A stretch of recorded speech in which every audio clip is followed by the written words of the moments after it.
එහෙනම් දරුවනේ අපි මේ කතා කර කර ඉන්නේ අපේ අංක 15 සත්ත්වපාලන මූලධර්ම කියන ඒකකයේ අංක 10 පාඩම ශීල විද්‍යාව. නැත්තම් කිරි පිළිබඳව කරන විද්‍යාත්මක හැදෑරීම.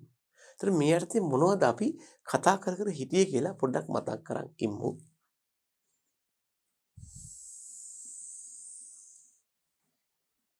අපි කතා කළේ ක්ෂීරයේ හෙවත් කිරි පිළිබඳවයි. අපි කිව්වා මේ නිකං සත්තු නෙමේ ශීරපායි සතුන් තමන්ගේ පැටවුන් පෝෂණය කිරීමට ස්තන ග්‍රන්ථිය නම් ග්‍රන්ථියෙන් නිකුත් කරන මනා රසයකින් යුක්ත ඒ වගේම මනා ගුණාත්මයෙන් යුක්ත පෝෂණීය තරලයක් තමයි මේ කිරි කියන්නේ කියලා. ඊළඟට අපි කිව්වා මේ කිරි කියන්නේ සමජාතීය ද්‍රව්‍යයක් නෙමෙයි කිරි කියන්නේ විෂම ජාතීය පද්ධතියක් බව. අපි කිරි වර්ග කරන්න උත්සාහ කළා මේ අඩංගු සංඝටක විදිහට. අපට පෙනී ගියා කිරිවල තිබුණා 87ක් විතරම ජලය. කිරිවල ජලය ඉවත් කළ විට ලැබුණු ද්‍රව්‍ය වලට අපි කිව්වා කිරිවල තියෙන ඝන ද්‍රව්‍ය කියලා. කිරිවල ජලය ගැන වෙනම පුත් කතා කරන්න තිබුණේ නැහැ. කිරිවල පවතින ඝන ද්‍රව්‍ය ප්‍රධාන වශයෙන් කොටස් දෙකකට බෙදුවා. එකකට අපි කිව්වා මේදේ කියලා. අනිකට අපි කිව්වා මේද රහිත ඝන ද්‍රව්‍ය කියලා.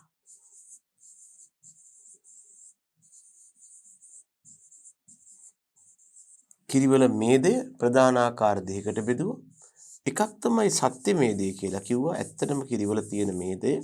අනිකට කිව්වා අපි fat associated substances ඒවත් මේද ආශ්‍රිත ද්‍රව්‍ය කියලා. ඒක සැබෑ මේදේ නෙමෙයි. නමුත් මේදේ ආශ්‍රිතව පවතින සංඝටක තමයි මේ යටතේ ගත්තේ. දෙවනුව හමු වුණා මේද රහිත ඝන ද්‍රව්‍ය. ඒක මේදේ නෙවෙයි. හැබැයි මේදේ නොවන දේවල්. මේ යටතේ අපට හමු වුණා කිරිවල හමු වෙන ආවේනික කාබෝහයිඩ්‍රේටය, ලැක්ටෝස. ඒ වගේම හමු වුණා කිරිවල හමු වන නයිට්‍රජනීය ද්‍රව්‍ය. ඒ වගේම හමු වුණා ಖನಿජ ලවණ හා විටමින්. ඊළඟට අපට පෙනී ගියා මේ කිරිවල හමු වන නයිට්‍රජනීය සංඝටක ප්‍රධාන ආකාර දෙකකට බෙදන්න පුළුවන් බව. එකකට කිව්වා ප්‍රෝටීන කියලා. දැලමයි මෙහිදී කිරිවල හමු වන ප්‍රෝටීන ප්‍රධාන ආකාර තුනක් තිබුණා. ප්‍රධාන ප්‍රෝටීන වර්ග තුනක් තිබුණා. එකක් තමයි ලැක්ටෝකේසීන්, ලැක්ටෝඇල්බියුමින් සහ ලැක්ටෝග්ලොබියුලින් කියලා. ඒ වගේම අනික තමයි ළමයෝ කිරිවල හමු වන ප්‍රෝටීන නොවන සංඝටක. මේවා ඇත්තටම ප්‍රෝටීන නෙවෙයි. ඉතින් මෙන්න මේ විදිහට අපි කිරි සඳහා වර්ගීකරණ සටහනක් ඉදිරිපත් කළා. අපට ඊළඟට පෙනී ගියා විවිධ තත්ත්වයන්ටදී මේ කිරිවල සංයුතිය තීරණය වෙනවා. කිරිවල සංයුතිය කෙරේ බලපාන සාධක තියෙන බව විවිධාකාර සාධක තිබුණා. අපි කතා කළා මේ විදිහට කිරිවල සංයුතිය කෙරේ බලපාන සාධක පිළිබඳව.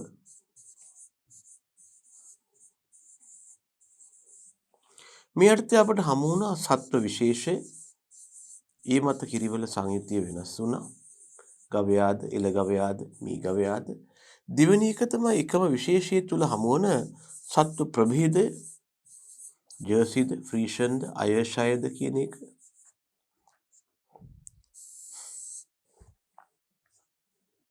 ඒ වගේම අපට හමු වුණා සතාගේ වයස හෙවත් කීවන කිරිමුරේද කියන එක.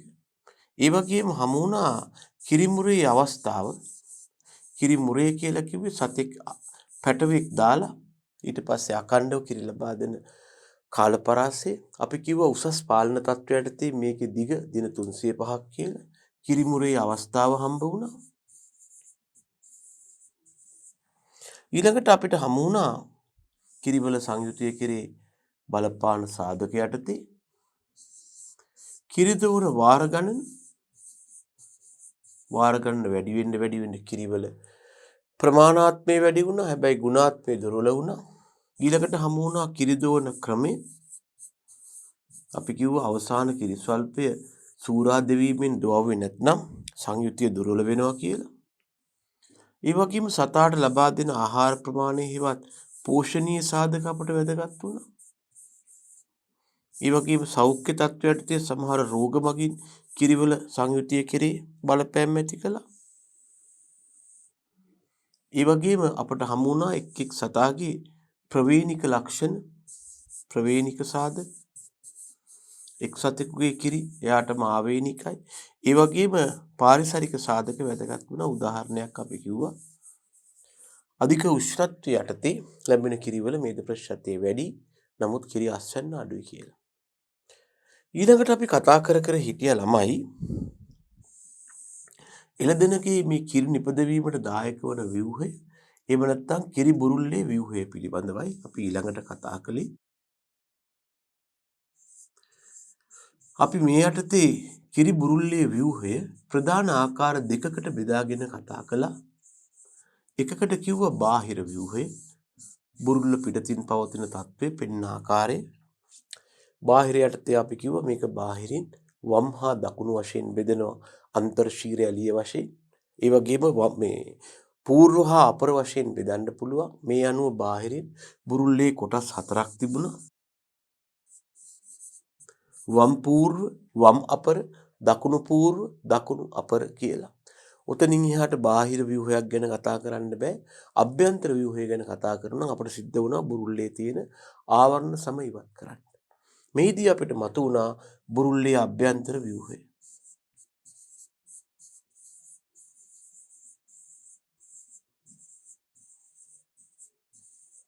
බුරුල්ලේ අභ්‍යන්තර ව්‍යුහය යටතේ කොටස් කීපයක් හමු වුණා. එකක් තමයි බුරුල්ල දරා සිටින ව්‍යුහය. දෙවෙනි එක තමයි කිරි ශ්‍රාවය කරන ඒකකය. තුන්වෙනිව අපිට හමු වුණා බුරුල්ලේ පවතින නාල පද්ධතිය, නැත්නම් ස්තන ග්‍රන්ථියක පවතින නාල පද්ධතිය. හතරවෙනිව අපිට හමු වුණා ළමයි බුරුල්ලක හමුවන රුධිර, වසා හා ස්නායු සැපයුමක්. අපි ඉස්සෙල්ලම මේකෙන් කතාව පටන් ගත්තා බුරුල්ල දරා සිටින ව්‍යුහය ගැන. කොහොමද බුරුල්ල අභ්‍යන්තරික වශයෙන් සයි වෙලා තියෙන්නේ කියලා. ළමයි මෙහිදී බුරුල්ල දරා සිටින ව්‍යුහය යටතේ අපට හමු වුණා අන්තර්ශීර ඇලියට. අර බුරුල්ල ඇතුළතින් ගමන් කළා කියලා මම පෙන්නුවේ ඇලිය. අන්න ඒ අන්තර්ශීර ඇලියට සමාන්තරව ගමන් කරන මධ්‍යම අවලම්බක බන්ධනිය, නැත්නම් සමහරු මධ්‍ය අවලම්බක බන්ධනිය කියලා කියනවා. ඒ වගේම නෙට්වර්ක් එකක් හෙවත් දැලක් ආකාරයට විහිදිලා තියෙන පාර්ශවික අවලම්බක බන්ධනිය.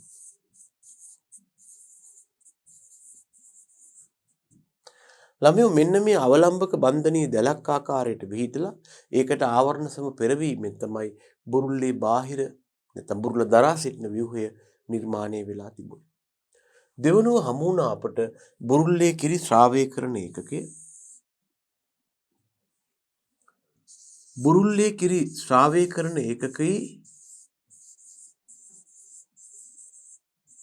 ක්‍රියාකාරී ව්‍යුහය වශයෙන් අපි යොදාගත්තේ ගර්තය.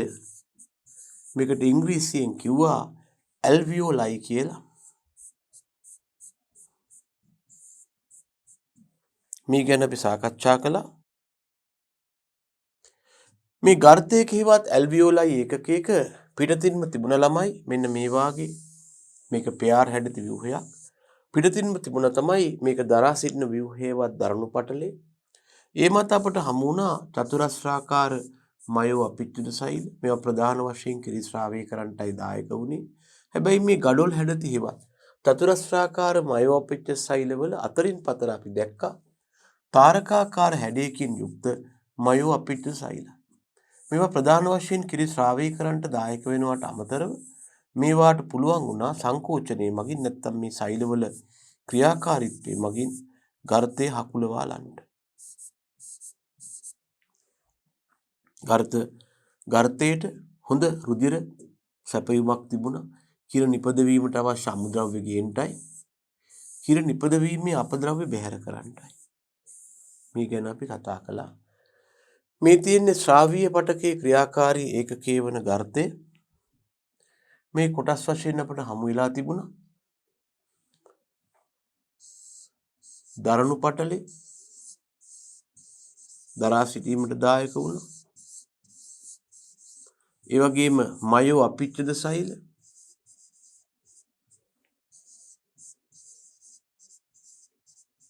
කිරි ශ්‍රාවය කරන්නට දායක වුණා.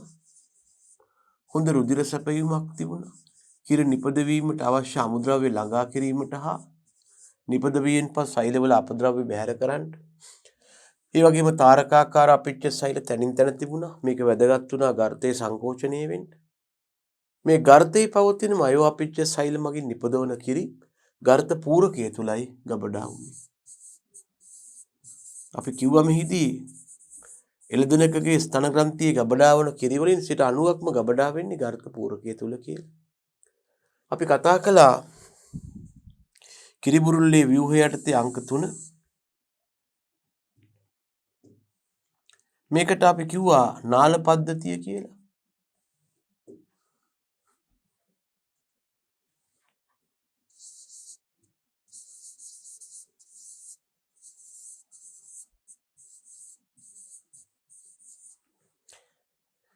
ළමයි මේ නාල පද්ධතිය යටතේ අපට හමු වුණා ගර්ත ගණනාවක් එකතු වීමෙන් සෑදුණු මේම ගර්ත තියෙනවා නම් ඒවා එකතු වීමෙන් සෑදුනා ලෝබ් එකක් හෙවත් ගර්ත පිණ්ඩිකාවක්.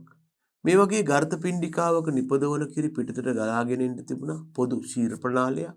මේ වගේ ගර්ත පිණ්ඩිකා විශාල සංඛ්‍යාවක් තිබුණා. මේ සියලුම ගර්ත පිණ්ඩිකා හරහා එකතු වන කිරි රැස්වීම සඳහා පොදු අවකාශයක් අපිට හමු වුණා. මෙන්න මේ පොදු අවකාශයට අපි කිව්වා ග්‍රන්ථි වරාසනය කියලා. ගර්ත පිණ්ඩිකා මගින් රැස්වෙන කිරි පොදු ශීර ප්‍රණාල ඔස්සේ මේ ග්‍රන්ථි වරාසනයටයි ළඟා වුණේ. මේ තියෙන්නේ ගර්ත. මේ තියෙන්නේ ගර්ත ගණනාවක් එකතු වීමෙන් සෑදුණු ලෝබ් සෙවත් ගර්ත පිණ්ඩිකා. මේ තියෙන්නේ ගර්ත පිණ්ඩිකාවල රැස්වන කිරි එළියට ගලාගෙන එන ලෝබා ඩක්ට් එක හෙවත් පොදු ශීර ප්‍රණාලය.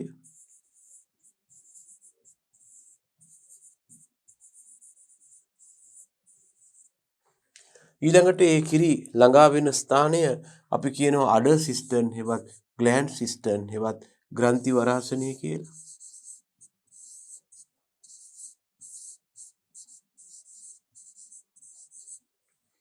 මේකට පහළින් තිබුණේ පුඩුව හෙවත් ටීට් එකයි.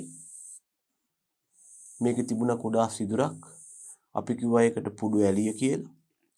මේ ග්‍රන්ථි වරාසනය හා මේ පුඩුවට ඇතුලෙන් තිබුණ අවකාශයට අපි කිව්වා පුඩු වරාසනය හෙවත් ටීට් සිස්ටර්න් එක කියලා.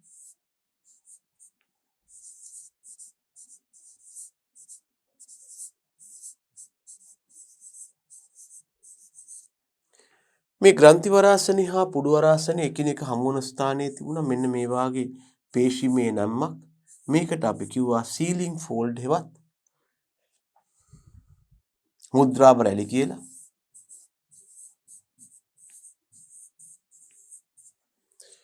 මෙන්න ව්‍යුහයට තිය හමු වුණ තුන්වෙනි එක කියන නාල පද්ධතිය.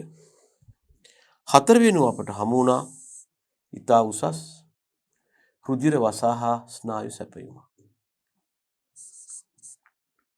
ව්‍යුහයට තිය හමු වුණා උසස් රුධිර වසහා ස්නායු සැපයීමක්. මොකද බුරුල්ල කියන්නේ ඉතා ක්‍රියාශීලී අවයවයක්. ඒකට හොඳින් රුධිරයේ වසා ආදිය සපයන්න ඕන. ඒකට තිබුණා. අපි කතා කළා එහෙමනම් එළදෙනකගේ බුරුල්ලක මේ වගේ ව්‍යුහය පිළිබඳව. එහෙනම් අපි කතා කරන්නට යන්නේ ඊළඟට කොහොමද මේක වැඩ කරන්නේ කියලා. අපි ඊළඟට කතා කරන්න යන්නේ දැන් මෙතෙක් අපි කතා කළා බුරුල්ලේ ව්‍යුහය පිළිබඳව. ඊළඟට අපි කතා කරන්න යන්නේ මේ බුරුල්ල වැඩ කරන විදිය හෙවත් එළදෙනගේ ස්තන ග්‍රන්ථිය හෙවත් ක්ෂීරණ ග්‍රන්ථියේ නැත්නම් ක්ෂීරණ පද්ධතියේ ක්‍රියාකාරීත්වය පිළිබඳවයි. දැනගන්න එළදෙනකගේ ස්තන ග්‍රන්ථියේ ක්‍රියාකාරීත්වය යටතේ අපට ප්‍රධාන ක්‍රියාවන් දෙකක් හම්බ වෙනවා. එකකට අපි කියනවා කිරි ශ්‍රාවය කිරීම, අනිකට කියනවා කිරි එරීම කියලා.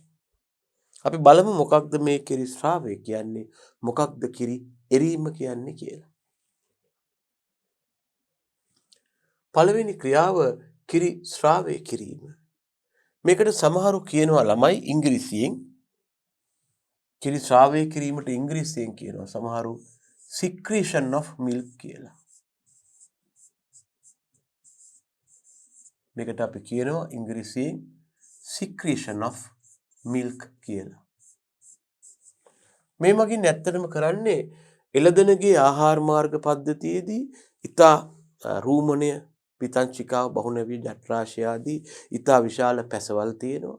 මේවා තුල කෙද ජීර්ණය මගින් එහෙම නැත්නම් ප්‍රෝටීන් ටික ජීර්ණය මගින් එහෙම නැත්නම් ලිපොලි ටික ජීර්ණය මගින් ප්‍රතිඵල වන පෝෂක සංඝටක ආහාර මාර්ග පද්ධතියෙන් රුධිරයට උරා ගන්නවා. මේ උරා ගන්න ජීර්ණක ඵල ගර්තයට ඇවිල්ලා ගර්ත අපිච්ච සෛල හිවත් මයෝ අපිච්ච සෛල කියන ව්‍යුහවලදී කිරි නිපදවලා ගර්ත පූරකයේ වෙත ලබා දෙනවා. නැත්නම් ශ්‍රාවය කරනවා. මෙන්න මේ විදිහට එළදෙනකගේ ස්තන ග්‍රන්ථිය තුල කිරි නිපදවීමේ ක්‍රියාව කිරි නිෂ්පාදනය වීම තමයි කිරි ශ්‍රාවය කියලා කියන්නේ. එතකොට දැනගන්න මේක දිගටම එළදෙනක් තුල හමු වෙන්නේ නැහැ කිරි ශ්‍රාවය වීම. මේක අපිට දකින්න හම්බ වෙන්නේ ඇය සිදු කරන පැටවා ප්‍රසූතියෙන් පසුවයි. දැනගන්න මෙතනින් විශේෂයෙන්ම ශීරණේ හෙවත් මේ කිරි නිපදවීමේ ක්‍රියාව ආරම්භ කරලා පවත්වාගෙන යාමට දායක වන්නේ ප්‍රොලැක්ටින් කියන හෝමෝනය. එතකොට ස්තන ග්‍රන්ථියේ එක ක්‍රියාවක් තියෙනවා කිරි ශ්‍රාවය කිරීම හෙවත් කිරි නිෂ්පාදනය කිරීම. ඒක සිද්ධ වෙන්නේ ගර්ත තුල.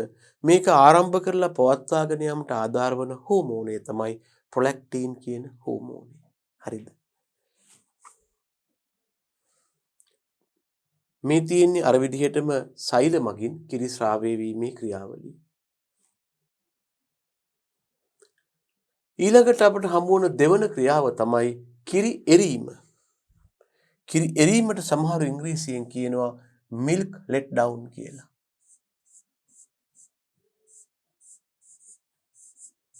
නැත්නම් milk letting down කියලා.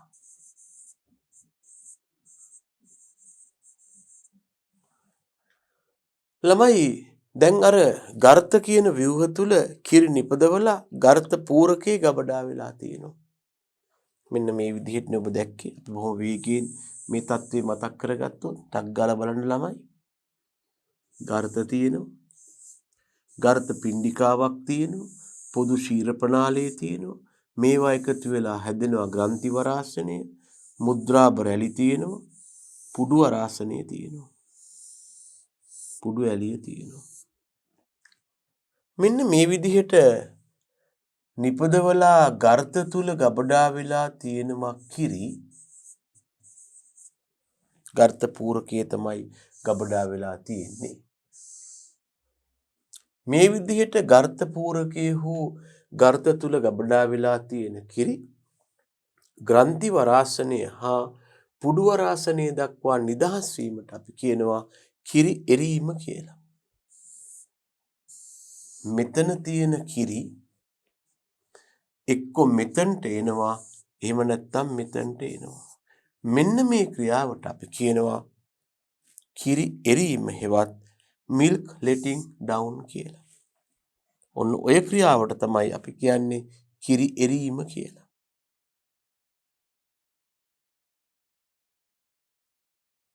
ඔන්න ඔය ක්‍රියාවට අපි කියනවා ළමයි කිරි එරීම කියලා. හරිද?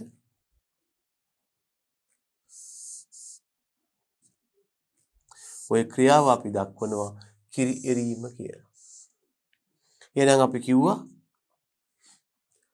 සුදුසු බාහිර උත්තේජයක් මගින් ගර්තවල නිපද වූ කිරි ග්‍රන්ථි වරාසනයේ හා පුඩු වරාසනයේ දක්වා නිදහස් වීම. දැනගන්න මේක ස්නායුමය අන්තරාසර්ගී ක්‍රියාවක්. ඉංග්‍රීසියෙන් කියයි නියුරෝ එන්ඩෝක්‍රයිනල් ක්‍රියාවක් කියලා. නියුරෝ කියන්නේ මේකට ස්නායු බලපෑමක් තියෙනවා. එන්ඩෝක්‍රයිනල් කියන්නේ හෝමෝන බලපෑමක් තියෙනවා.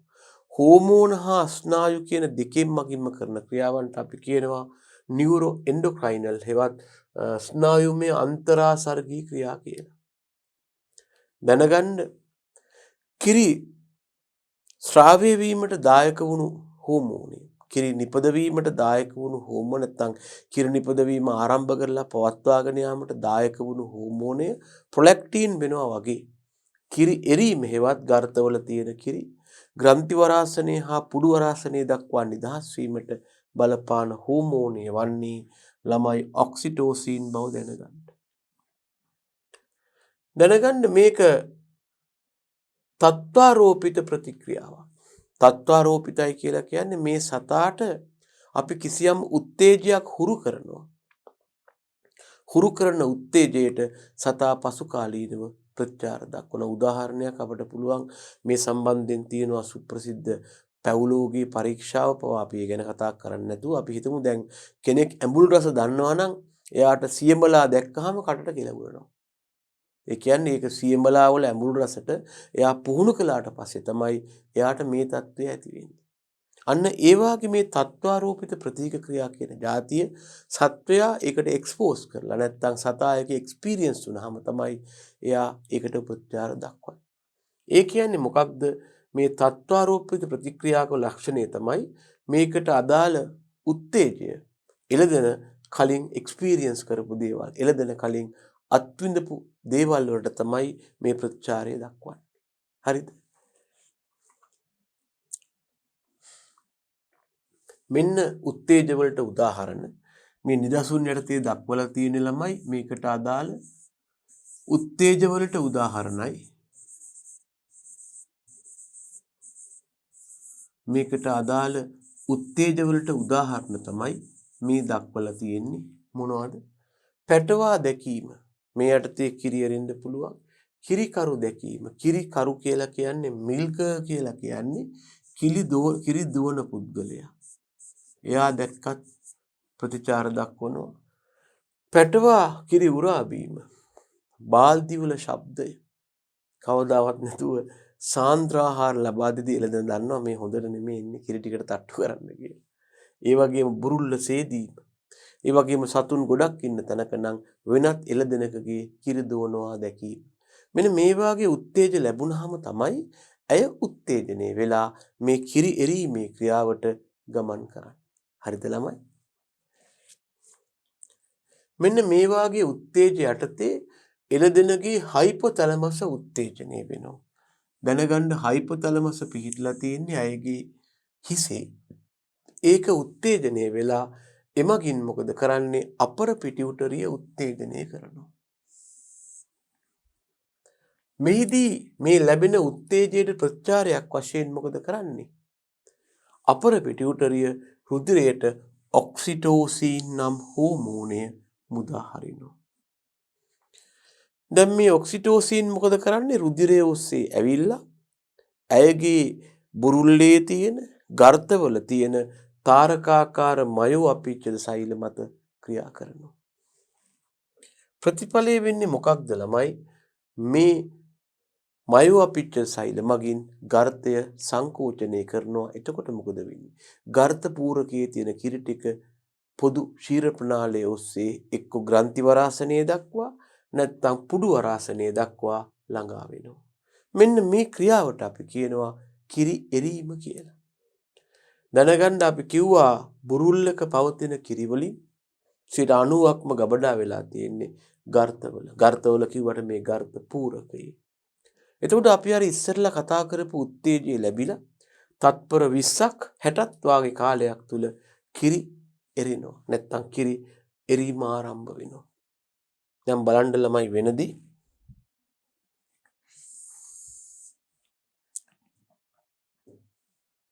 මේ ආකාරයෙන් ගවයා ඉන්නවා.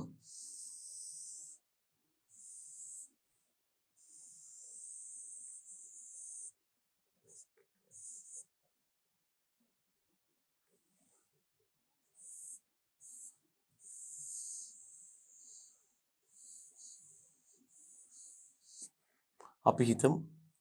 එතකොට අර උත්තේජය ලැබෙනවා ඇයට. එළදෙනට ඔය කිව්ව උත්තේජය ලැබෙනවා. මොකක්ද? බාල්දි වල ශබ්දය, පැටවා දැකීම, කිරිකරු දැකීම, බුරුල්ල සේදීම, සාන්ද්‍රාහාර ලබා දීම, බුරුල්ල තැවීම, වෙන කෙනෙක්ගේ කිරි දෙවීම, ඔය වගේ දේවල් දැක්ක හැටි මොකද වෙන්නේ? ඒ උත්තේජය ඇය සම මගින්, ඇස මගින්, නාසය මගින්, කන මගින් ලබා ගන්නවා. ඒ ලබා ගන්න උත්තේජය ගිහිල්ලා ඇයගේ මොළයේ තියෙනවා ළමයෝ අපර පිටි සමාවෙන්න මොලේ තියෙනවා මොලේ පාමුල තියෙනවා මේ වගේ කෑල්ලක් හයිපොතැලමස් කියලා. ඕක උත්තේජනය කරනවා. ඕක උත්තේජනය වුණාම ඕකෙන් මුදා හරිනවා තව උත්තේජකාරකයක් අපි කියනවා මම නිකමට කියන්නේ රිලීසිං ෆැක්ටර් හෙවත් මුදා හැරීමේ සාධකයක් ගමන් කරනවා.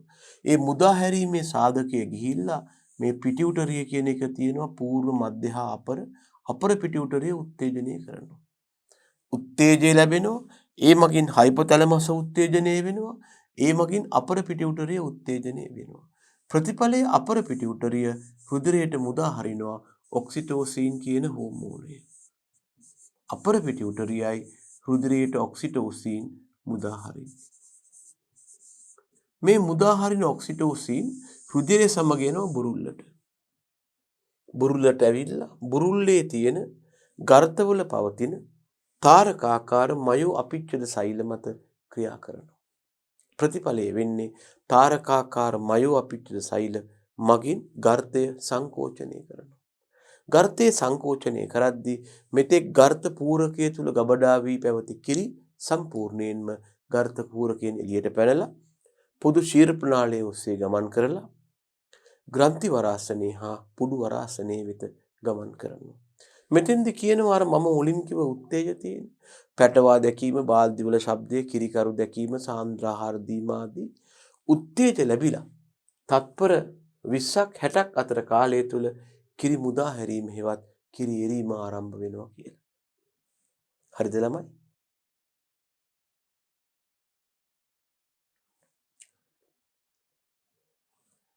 තව පොඩි දෙයක් මම ඕනනම් මෙතනට එකතු කරන්න කැමතියි. හැබැයි දැනගන්න ළමයි මේ ඔක්සිටෝසින් වල අර්ධ ආයු කාලය ඔය කියන ඔක්සිටෝසින් වල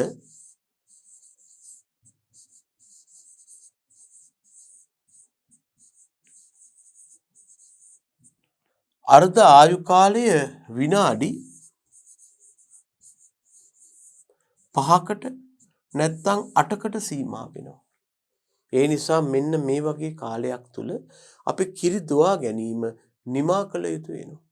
එහෙම දුවා ගන්න බැයි නම් ආපහු හයිපොතැලමස් උත්තේජනය වුණාට එහෙම නැත්නම් අපි ආපහු අර උත්තේජ ලබා දෙනවා. දැන් මේ විනාඩි 5ක් 8ක් තුල අපිට මේ එරිච්ච කිරි ටික එළියට ගන්න බෑ. එරිච්ච කිරි එළියට ගන්නවට කියනවා කිරි දුවනවා කියලා. දුවාගෙන ඉවර කරන්න බැරි වුණා. එහෙම කියලා අපි ආයේ පැටව පෙන්නනවා, බාල්දි හොල්ලනවා, කිරිකරු පේන්න යනවා. ඒවා කළාට හයිපොතැලමස් උත්තේජනය වුණත් අපර පිටියුටරිය උත්තේජනය වුණත් නිකුත් කරන්න ඔක්සිටෝසින් නැහැ. ඒකට හේතුව අපර පිටියුටරිය තුල මහා පරිමාණ ඔක්සිටෝසින් සංචිතයක් නැහැ. තිබිච්ච ටික තමයි මේ මුදා හැරීම. එහෙනම් අලුතෙන් ඔක්සිටෝසින් සංශ්ලේෂණය වෙන්න යම් වැඩි කාලයක් ගත වෙනවා. ඒ නිසා નિયમિત කාලය තුල කිරි දුවා ගන්න බැරි වෙලා යලි යලිත් එළදෙන උත්තේජනය කිරීම, කිරිකරු දැකීම, බාල්දි වල ශබ්දය, පැටවා දැකීම ඒවා කළාට කිරි ලැබෙන්නේ නැහැ. ඒ නිසා දුවන්නාගේ වගකීමක් තියෙනවා. ඔක්සිටෝසින් වල අර්ධායු කාලය විනාඩි 5ක් 8ක් නම් ඒ කාලය තුල කිරි දුවා ගන්න. එහෙම දුවා ගන්න අසමත් වෙලා යලි යලිත් එළදෙන උත්තේජනය කළාට කිරි ලැබීමක් වන්නේ නැහැ. හේතුව නිපද වූ ඔක්සිටෝසින් අපර පිටියුටරිය රුධිරයට මුදා හැර අවසන් නිසා. සහ එය සංශ්ලේෂණය වීමට තවත් අමතර යම් කාලයක් ගත වෙන නිසා. ඒ වගේම අනික තමයි નિયમિત කාලය තුල කිරි දෝමින් ඉන්න වෙලාවට උනත් හදිසියෙ කිරි දෙවීම අතරතුර එළදෙන බියට වේදනාවට කලබලයටපත් වෙනවා. බල්ල බුරනවා, අමුත්තෙක් එනවා, විශාල ශබ්දයක් ඇති වෙනවා. මෙහිදී මොකද වෙන්නේ? එළදෙනගේ අධිවෘක්ක ග්‍රන්ථි මගින් ඇඩ්‍රිනලින් නම් හෝමෝනය ස්‍රාවය කරනවා. කිරි දෙවීම අතරතුර එළදෙන බියට වේදනාවට කලබලයට පත්වුවහොත් වහාම ඇයගේ අධිවෘක්ක ග්‍රන්ථි මගින් රුධිරයට මුදා හරිනවා ළමයි ඇඩ්‍රිනලින් නම් හෝමෝනය.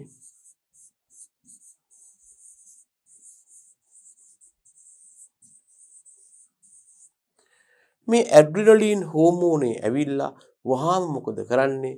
ඔක්සිටෝසින් වල ක්‍රියාව නිෂේධනය කරනවා.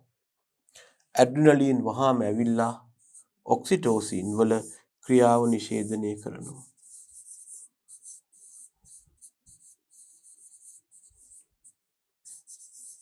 ඔක්සිටෝසින් ක්‍රියාව නිෂේධනය වහාම නැත්නම් නිෂේධනය වූ වහාම සිදුවන්නේ කුමක්ද? වහාම කිරි නවතිනවා. වහාම කිරි නවතිනවා. මේ නිසා කිරි දෙවීම අතරතුර එළදෙන බියට, වේදනාවට, කම්පනයට, කලබලයටපත් නොවිය යුතු වෙනවා. සිද්ධිය පැහැදිලිද? අපි කතා කළා කිරි එරීම ගැන.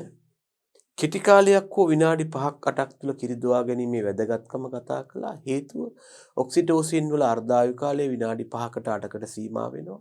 ඒ කාලය තුල දුවා ගන්න බැරුව යලි යලිත් එළදෙන උත්තේජනය කළාට අපර පිටියුටරි ඔක්සිටෝසින් සංචිතයක් නැහැ.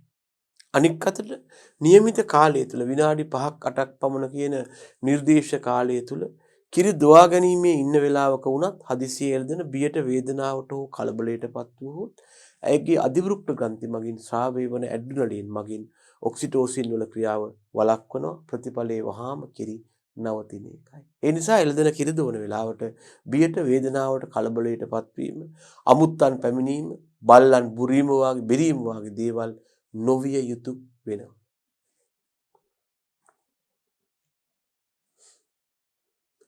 අපි කතා කරලා තියෙනවා ක්ෂීරණ ග්‍රන්ථියේ ක්‍රියාකාරීත්වයට හෝමෝන දායක වෙන විදිහ ගැන. එකක් තමයි ඉස්ට්‍රජන් නැත්නම් ප්‍රොජෙස්ටරෝන් ක්ෂීරණ ග්‍රන්ථියේ වර්ධනයට දායක වෙනවා. ප්‍රොලැක්ටින් හා තයිරොක්සින් කිරි ශ්‍රාවය වෙන්න, කිරි නිපදවන්නට ආධාර වෙනවා. කෝටිසොයිඩ් කිරි එරීමට ආධාර වෙනවා. ඊට අමතරව ඔක්සිටෝසින් තමයි ප්‍රධාන භූමිකාව කරන්නේ. මේ දක්වලා තියෙන මේ වගේ වාද්‍යවල ශබ්දය, පැටවා දැකීම ආදී මගින් එළදෙන ස්නායු පණිවිඩයක් ලබාගෙන ඔක්සිටෝසින් ස්‍රාවය කරලා කිරි නිකුත් වීම පිළිබඳ කටු රූපයක්.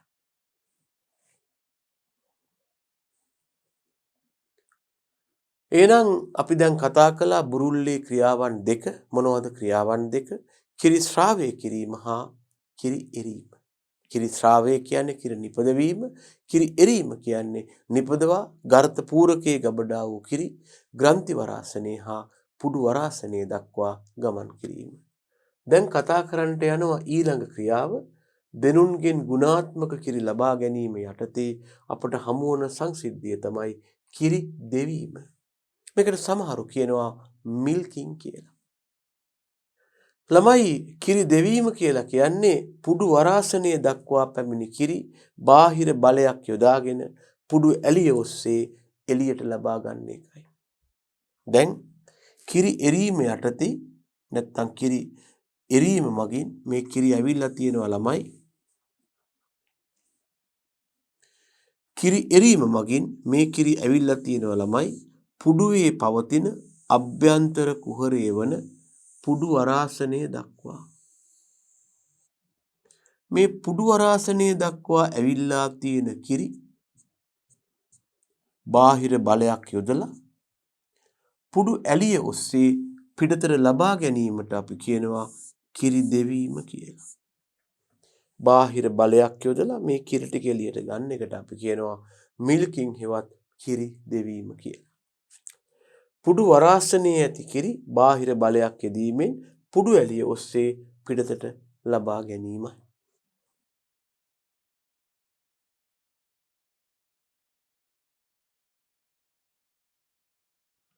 එතකොට මේ කතා කරලා තියෙන්නේ අර කිරි දෙවීමේ කතන්තරයට අදාළ සංසිද්ධිය ගැන.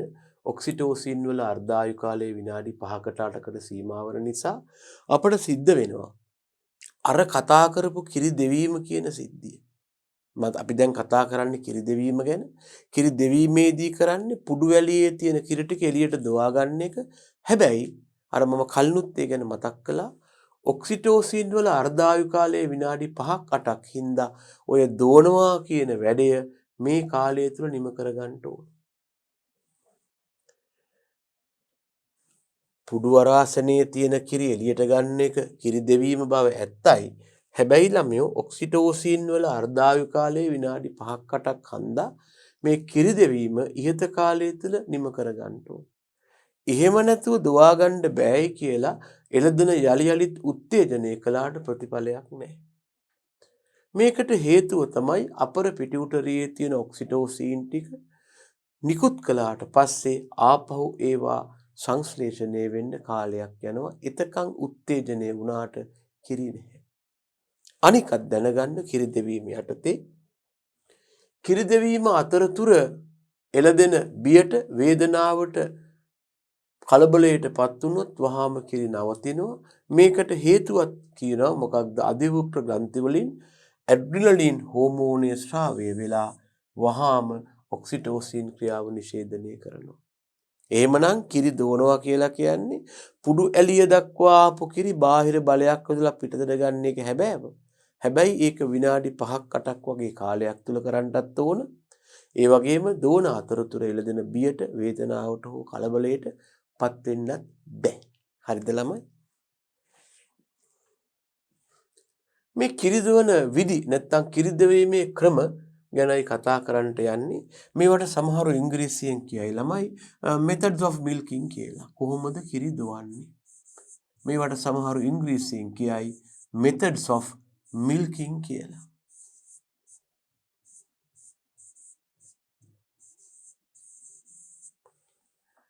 දැනගන්න කිරි දෙවීමේ ප්‍රධාන ක්‍රම දෙකක් තියෙනවා. එකක් අතින් කිරි දෝන එක, අනික යන්ත්‍ර මගින් කිරි දෝන එක. අපි කියනවා කිරි දෙවීමේ ක්‍රම යටතේ ප්‍රධාන ක්‍රම දෙකකි. එකක් අතින් කිරි දෙවීම, අනික යන්ත්‍ර මගින් කිරි දෙවීම. අපි ඉස්සෙල්ලම කතා කරනවා අතින් කිරි දෙවීම හෙවත් hand milking පිළිබඳව. ශ්‍රී ලංකාවේ ග්‍රාමීය මට්ටමේ ගොවිපල්වල වඩාත් වැඩිපුරම කරන්නේ මේ අතින් කිරි දෝන එක තමයි. එතකොට අතින් කිරි දෙවීම ප්‍රධාන ආකාර 3කට බෙදන්න පුළුවන් කරන විදිය අනුව. මුළු අත් ක්‍රමය කියලා එකක් තියෙනවා. සූරා දෙවීම හෙවත් ඇඟිලි දෙකක් භාවිතා කරනවා. ඊළඟට මහපට ඇඟිලි ක්‍රමය, ඇඟිලි පුරුක් ක්‍රමය, නැත්නම් ඇඟිලි 4ක් පමණක් භාවිතා කරන ක්‍රමයක් තියෙනවා. මෙන්න මේ අනුව කිරි දෙවීමේ ක්‍රම 3ක් තියෙනවා. මුළු අත් ක්‍රමය නැත්නම් මේකට සමහරු ඉංග්‍රීසියෙන් කියයි full hand milking කියලා.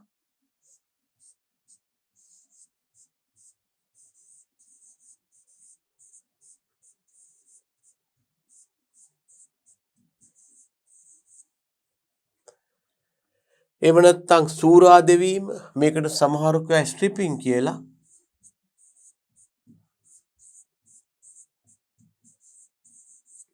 එහෙම නැත්නම් තව එකක් තියෙනවා නක්ලින් හෙවත් ඇඟිලි පුරුක් ක්‍රමය නැත්නම් මහපට ඇඟිලි ක්‍රමය කියලා කියනවා.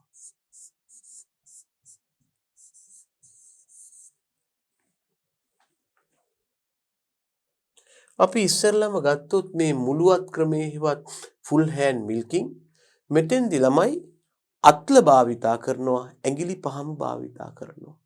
මේ තියෙන්නේ පුඩුව නම්, මේ පෑන වගින් දක්වන්නේ පුඩුව නම් මේක සම්පූර්ණ ඇඟිලි පහෙන්ම ග්‍රහණය කරනවා. ග්‍රහණය කරලා තරංගයක් ඇතිවන ආකාරයට ඇඟිලි පහ මගින්ම ඇති කරන තෙරපීම යටතේ පුඩුවේ තියෙන කිරි එළියට ගන්නවා. මේ සඳහා මේ මහපට ඇඟිල්ල ඇතුළු ඇඟිලි 4යි මේ ඇඟිල්ලයි. මහපට ඇඟිල්ල, දබර ඇඟිල්ල ඇතුළු ඇඟිලි පහම භාවිතා කරනවා මේ විදිහට. ඉස්සෙල්ලා බුරුල්ල මෙහෙම අල්ල ගන්නවා, ඊළඟට මෙහෙම අල්ල ගන්නවා. දැන් ඇඟිලි පහම අල්ලගෙන වේව් එකක් නැත්නම් තරංගයක් වගේ බලයක් යොදලයි කිරි දවන්නේ. මුළු අත්ලම හා ඇඟිලි භාවිතයෙන් කිරි දවනවා වඩාත්ම යෝග්‍ය වන්නේ විශාල පුඩු සහිත සතුන්ටයි. උදාහරණයක් යුරෝපීයන් මාදිලි. පුඩුවේ ඉහළ කෙළවර අල්ලාගෙන දබර ඇඟිල්ල හා මහපට ඇඟිල්ල ආධාරයෙන් මෙන්න දබර ඇඟිල්ල මෙන්න මහපට ඇඟිල්ල මේ ඇඟිලි දෙකෙන් මේක මිරිකනවා. ඊළඟට දබර ඇඟිල්ල එතකොට කිරි ටික පහළට යනවා. ඊළඟට දබර ඇඟිල්ල එහෙමම තියෙද්දි මැද ඇඟිල්ලෙන් පහළ මිරිකනවා. ඊළඟට බෙද ඇඟිල්ලෙන් පහළ මිරෙනවා. සුල ඇඟිල්ලෙන් පහළට. ඒ කියන්නේ ඇඟිලි වලින් ක්‍රමානුකූලව තරංගයක් වගේ ප්‍රෙෂර් එකක් යොදපුවම මෙතනින් කිරි එළියට එනවා. මේක කරන්න හැබැයි ලොකු ටීට් එකක් තියෙන්න ඕන. හුඟක් වෙලාවට යුරෝපීය ප්‍රභේද වලට තමයි මේක යොදා ගන්න පුළුවන්. පළපුරුදු පුද්ගලයෙකුට එක සැරේ අත් දෙකෙන්ම කිරිදවන්න පුළුවන් මේ විතර. මේකට කියනවා විකර්ණ ක්‍රමය කියලා. පළපුරුදු මිනිස්සු මෙහෙමත් දවනවා මෙහෙමත් දවනවා. දැනගන්න නිර්දේශිත හා අවම හානියකින් කිරිදවන්න පුළුවන් මේ ෆුල් හෑන්ඩ් මිල්කින් හෙවත් මුළුවත් ක්‍රමේ දාපුවම ඇඟිලි 5ම භාවිතා කරනවා. බුරුල්ලේ අභ්‍යන්තර පටකවලට සිදුවන හානිය අවමයි. අපිට මේ කිරි දෙවීමේ ක්‍රම ගැන අපේ උසස් පෙළ නිර්දේශයට විශාල අවබෝධයක් ඕන නැහැ. අපි දැනගන්න ඕන ඇඟිලි 5ම භාවිතා කරනවා. වඩා පිළිගත් නිර්දේශිත ක්‍රමයයි කාර්යක්ෂමයි. හැබැයි විශාල පුඩුවක් අවශ්‍ය වෙනවා. ඒ වගේම බුරුල්ලට අවම ඩැමේජ් එකක් යටතේ කිරි දුවා ගන්න පුළුවන්.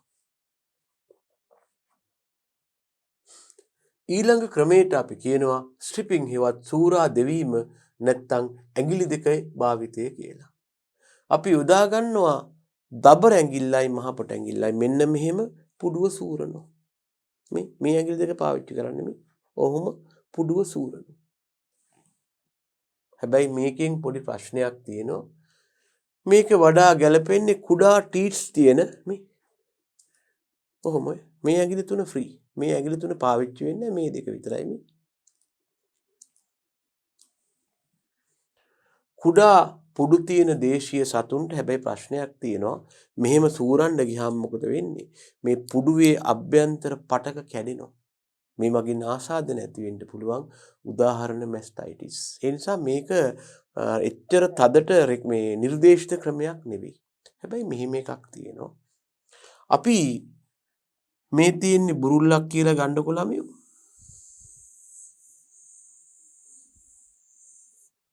මේකේ තියෙන කිරි දුවාගෙන යනවා ෆුල් හෑන්ඩ් හෙවත් මුළුවත් ක්‍රමේ දාලා දුවාගෙන යද්දි මොකද වෙන්නේ? දැන් මේකේ තියෙන කිරි අඩු වෙලා අවසානයේ මේ දේ ඉතුරු වෙනවා. මේ දේ බර අඩුවිනේ. දැන් මෙහෙමයි කලින් තිබුණේ ළමයි බුරුල්ලේ. මෙන්න මෙහෙමයි කලින් තිබුණේ. ඔහොම පිරලා තිබුණා අපි හිතමුකෝ. මෙහෙම මේ දේ උඩින් තිබුණා. මේ දේ ඝනත්වය අඩු හන්දා උඩින් තිබුණා. මේ දේ රහිත ටික තිබුණා. දැන් මෙහෙන් දුවාගෙන යද්දි මොකද වෙන්නේ? අවසානයේ මේ දේ අඩියට බහිනවා. අනිත් ටික දෝලා ඉවරයි. දැන් මේ දේ ඝනත්වය අඩු හන්දා ලේසියෙන් එන්නේ නැහැ. මේක ඉන්න බලනවා. ඒ ස්කන්ධය අඩුයිනේ. මෙහෙම මේ දේ බුරුල්ලේ ඉතුරු වුණොත් ප්‍රශ්න දෙකක් තියෙනවා. එකක් තමයි මේ දේ කිරිවලට ආවේ නැති නිසා කිරිවලට හම්බ වෙන මුදල අඩුයි. දැනගන්න කිරිවලට මුදල් ගෙවන්නේ අපට මුදල් හම්බ වෙන්නේ එහි පවතින මේද ප්‍රතිශතයට සාපේක්ෂවයි. දැන් මෙතෙන්දී කිරි දුවවුවට ෆැට් එක නැත්නම් මේ දේ තියෙන්නේ බුරුල්ල ඇතුලේ හන්දා අපට හම්බ වෙන මුදල අඩු වෙනවා. ඒක පාඩුවක්. අනික තමයි මේ විදිහට කිරිවල තියෙන මේදය බුරුල්ලේ ඉතුරු වුණාම මේක පහසුවෙන් ක්ෂුද්‍රජීවී ක්‍රියා මගින් නැත්නම් ඔක්සිකරණය මගින් මුඩු වෙන්න පුළුවන්. මේදය කිරි බුරුල්ලේ ඉතුරු වෙලා මේක මුඩු වීමෙන් මැස්ටයිටිස් රෝගය ඇති වෙන්න පුළුවන්. කිරි ක්ෂුද්‍රජීවී ආසාදනයට ලක් වෙලා පහසුවෙන් නරක වෙන්න පුළුවන්. වැඩිපුර මුදලක් ගන්නටයි බුරුල්ලට වන හානිය වළක්වන්නටයි අපි අනිවාර්යයෙන් මේදය අයින් කරන්න ඕන. දැන් මෙහිදී මේදේ අයින් කරන්න හොඳම ක්‍රමය තමයි මුළුවත් ක්‍රමේ. බැයි නම් අවසානයේට ඉතුරු වන කිරි ටික මේදයත් එක්ක මෙහෙම සූරා දුවා ගන්න වෙනවා. ඒකත් මම මෙතන මතක් කරන්න ඕන.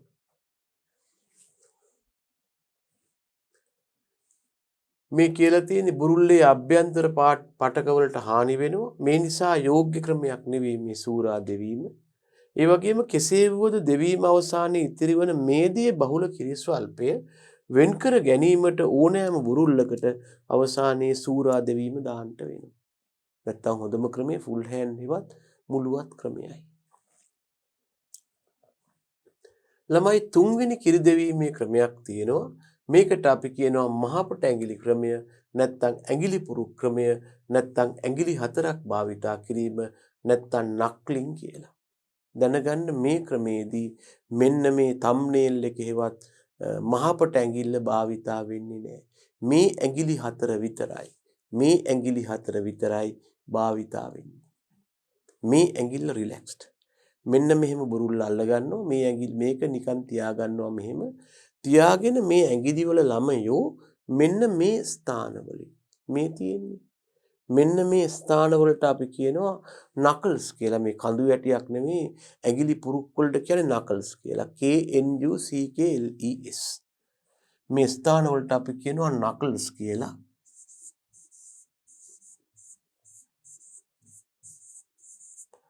මෙන්න මේ නකල්ස් වලින් මේ තැන් වලින් මේ බුරුල්ල මත ප්‍රෙෂර් එකක් යොදනවා මෙහෙම මේ ඇඟිල්ල ෆ්‍රී. එතකොට තමයි කිරි එළියට එන්නේ. නකල්ස් කියලා මේවටත් කියනවා පිටපැත්තේ, ඇතුලේ තියෙනවත් නකල්ස් තමයි. ඇතුලෙන් තමයි ප්‍රෙෂර් එක යොදන්නේ ටීත් එක මත මෙහෙම මේ ඇඟිල්ල ෆ්‍රී. මේක සම්බන්ධ වුණොත් ෆුල් හෑන්ඩ්. ෆුල් හෑන්ඩ් වලදී නකල් එකෙන් නෙමෙයි තද කරන්නේ මේ පාම් එකෙන් නැත්නම් අල්ලෙන් හා ඇඟිලි වලින්. හරිද? මෙහිදී මහපොට ඇඟිල්ල භාවිතා නොවේ. භාවිතා වන්නේ ඉතිරි ඇඟිලි 4යි. මෙහිදී බුරුල්ලේ එක්පසකින් පමණක් පීඩනයක් යෙදෙනවා. මොකද නකල්ස් වලින් ඒ නිසා එච්චරම යෝග්‍ය නැහැ. නමුත් අර සූරා දෙවීම විතරම ඩිස්ට්‍රක්ටිව් හේවත් හානිදායක නැහැ. නමුත් යෝග්‍යම ක්‍රමය වෙන්නේ ළමයෝ මොකක්ද? මුළුවත් ක්‍රමයයි.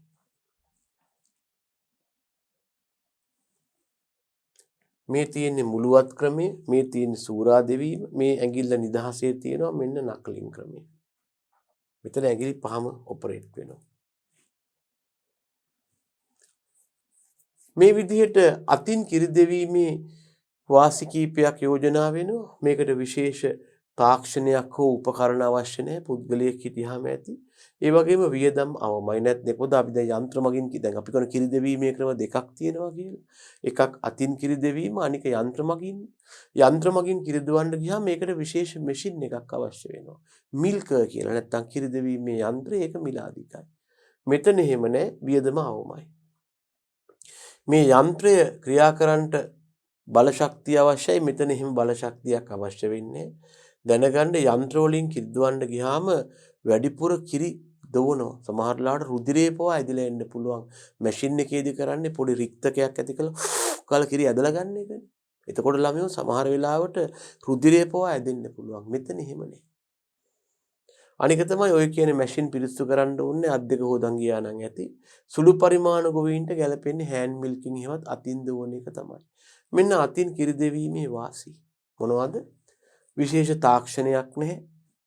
වියදමක් අවමයි. බල ශක්තිය අවශ්‍ය නැහැ යන්ත්‍රේ ක්‍රියා කරවන්න. ඒ වගේම ඕවර් මිල්කින් හේවත් වැඩිපුර කිරි දෙවුවා කියලා කතාවක් නැහැ. ඒ වගේම යන්ත්‍ර සහ උපකරණ සුළු අලුත් වැඩියා කරන්නට හෝ ඒවා පිරිසිදු කරන්නට අවශ්‍යතාවක් නැහැ. ඒ වගේම ළමයෝ සුළු පරිමාණ ගොවීන්ට ගැලපෙන්නේ මේ ක්‍රමය. මොකද යන්ත්‍ර මිලදී ගැනීමකට යා යුතු නැහැ. හැබැයි මේකේ අවාසි තියෙනවා දැනගන්න ඕනම දෙයක් අතින් කරද්දී යන්ත්‍රය මගින් තරම් කාර්යක්ෂම නැහැනේ.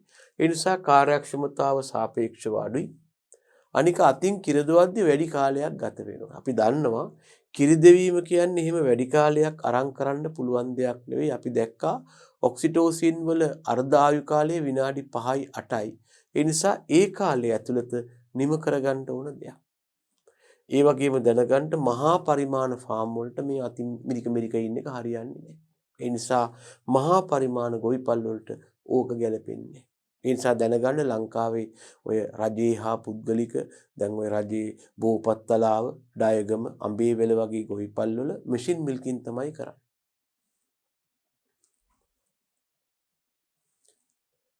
එතකොට අනික තමයි අපි අතින් කිරි දවනකොට බුරුල්ලේ රැඳෙන කිසියම් කිරි ප්‍රමාණයක් තියෙනවා. මේකට අපි කියනවා රෙසිඩුවල් මිල්ක් කියලා. මේක අතින් ඉවත් කරන්න බෑ. මේක ඉවත් කරන්න පුළුවන් මැෂින් එකකින් විතරමයි. ඒ නිසා ලැබෙන කිරි අස්වැන්න අඩුයි. අනික් අතට අපිරිසිදු අත් වලින් කිරි දවන්න ගියොත් කිරි ආසාදනයට ලක් වෙනවා. අනික තමයි ඔය සූරා දෙවීම වගේ ක්‍රමවලදී මොකද වෙන්නේ? බුරුල්ලේ ඉන්ටර්නල් ටිෂුස් එවත් අභ්‍යන්තර පටකවලට හානි සිද්ධ වෙනවා. ඒ නිසා දැනගන්න යන්ත්‍ර මගින් කිරි දෙවීමේ වාසි අවාසි, අතින් කිරි දෙවීමේ වාසි අවාසි පවතිනවා.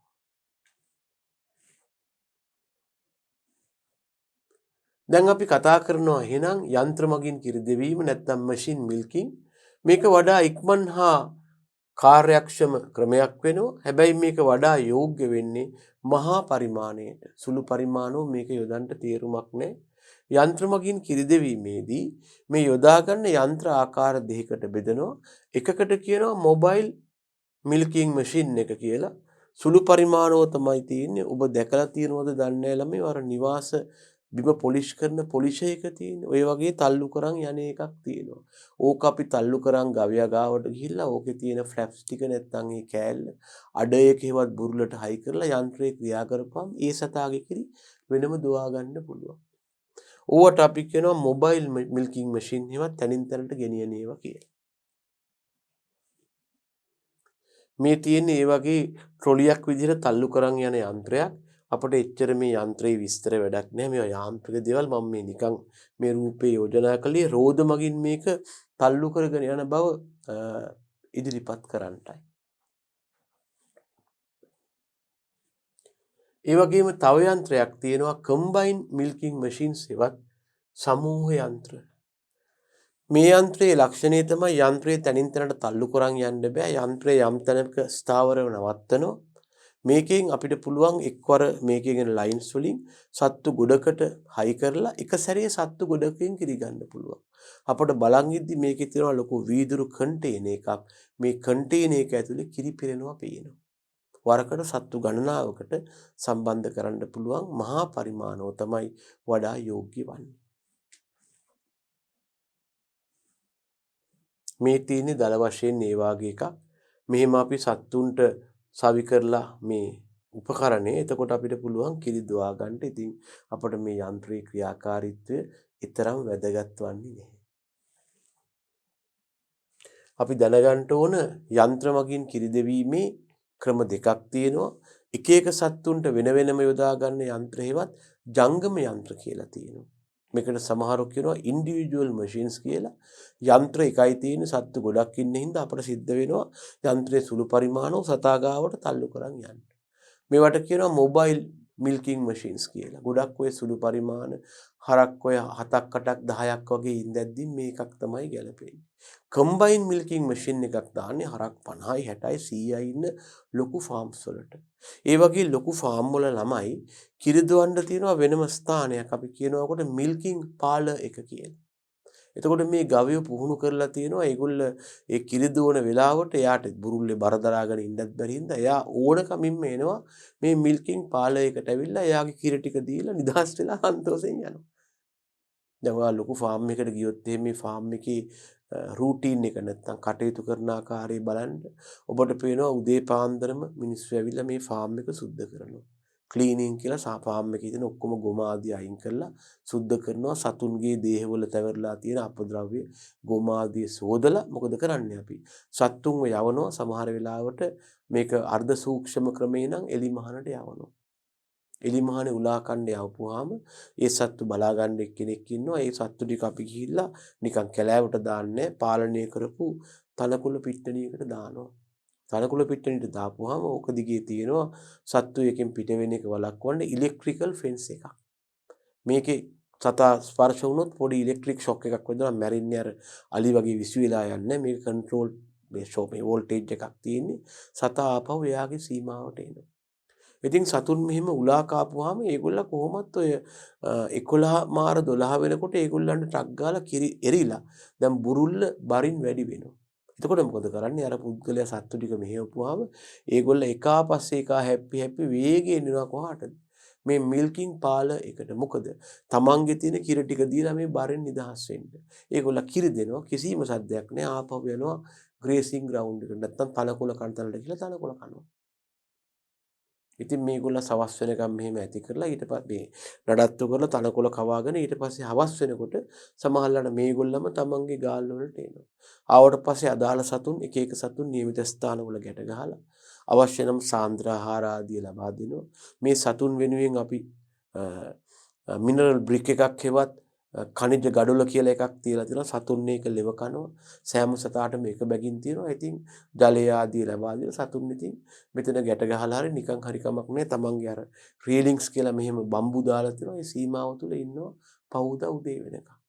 දැනගන්න මේගොල්ලෝ නියමිත ටයිම් ටේබල් එකට හුරු කරලා තියෙන්නේ. විශේෂයෙන්ම යුරෝපීය ගවයින්. ඔය සමහර පුද්ගලික ගොවිපල් මේ වැඩසටහන ටිකට් දීලා බලන්න අවස්ථාවක් ලබා දීලා තියෙනවා. ඒ කියන්නේ දරුවන්ට අවබෝධයක් ලබා ගන්න. කොහොම හරි ඕක තමයි ෆාම් එකේ තියෙන රූටින් එක. එතකොට මීට අමතරව සත්තු ගැබ් ගත්තොත් ඒගොල්ලන් සමහරලාට අපි එලිමහනට යවන්නේ නැහැ. මොකද අනතුරු වෙන්න පුළුවන්. ඒ නිසා අපි නියමිත ගැබ් ගත්ත කට්ටිය වෙනම කූඩුවක නැත්තම් අපි ප්‍රෙග්නන්සි පෙන් කියලා වෙනම හදලා ඒවට දානවා. ඒගොල්ලෝ අපි එලිමහනේ උලා කන්න යවන්නේ නැහැ. ඒ වෙනුවට ඒගොල්ලෝ තනකොළ රණිලාදී කපලා දෙනවා. මීට අමතරව සයිලේජ් ආදියත් දෙන්න පුළුවන්. හරිද ළමයි? එහෙනම් අපි කතා කරලා තියෙනවා අමේ කියලා තියෙන්නේ මෙම කිරි දෙවීම සඳහා වෙනම ස්ථානයක්. මිල්ක් පාලර් කියලා කියන්නේ අර මහා පරිමාණව මැෂින් මිල්කින් කරනකොට අර කම්බයින් මැෂින් එක දාලා කරනකොට සත්තුන්ගේ කිරි දුවන්න වෙනම ස්ථානයක් තියෙනවා. ඒකට තමයි ඔය මිල්ක් පාලර් කියලා කියන්නේ. මෙන්න යන්ත්‍ර මගින් කිරි දෙවීමේ වාසි. මැෂින් මිල්කින් වලට ගියාම තියෙන වාසි තමයි මේ දක්වන්නේ. එකක් තමයි කාර්යක්ෂමතාව වඩා වැඩි. ඉක්මනට හොඳට කිරි දුවා ගන්න පුළුවන්. අනික තමයි මේකට වැය වෙන්නේ අඩු කාලයක් විතරයි. ඒ වගේම වැඩි කිරි අස්වැන්නක් ලැබෙනවා. අර මම කිව්ව බුරුල්ලේ හැංගෙන කිරි හෙවත් රෙසිඩුවල් මිල්ක් එකත් මේකෙන් ගන්න පුළුවන්. ඒ වගේම ළමයෝ අතින් දෙවීමේදී අර බුරුල්ලේ ඉතිරි වන කිරි තමයි මේ රෙසිඩුවල් මිල්ක් කිව්වේ. මේකත් අපට දුවා ගන්න පුළුවන්.